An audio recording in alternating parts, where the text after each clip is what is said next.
Hawak na ng pulisya ang dalawang sospek sa pagpatay sa political vlogger na si Mima Alicia noong July 17 sa Caloocan City.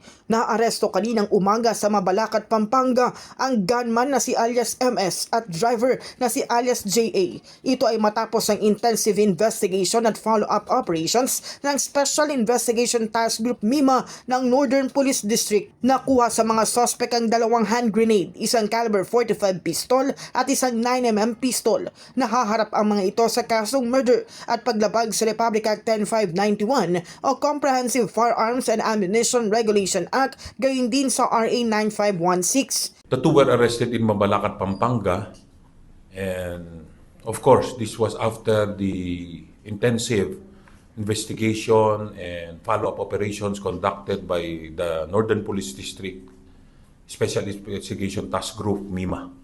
Sila na po mismo yung salarin, sila na yung mismong may gawa na sinasabi ng witness natin na dalawang nakamotor na huminto po at pumatay kay alias Mima.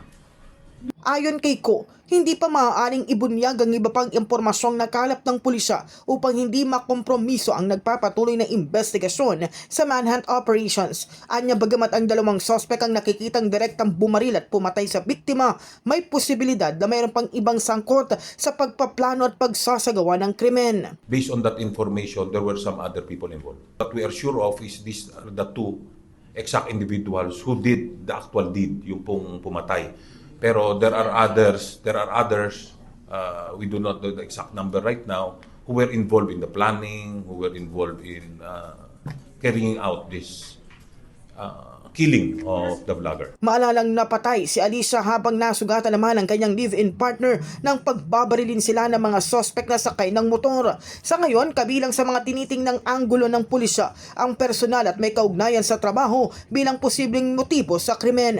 Patuloy din ang investigasyon upang matukoy kung may iba pang personalidad na sangkot sa pagpatay. In the heart of changing lives, ako si Brigada Cass Austria ng 105.1 Brigada News sa Manila, the Music and News Authority.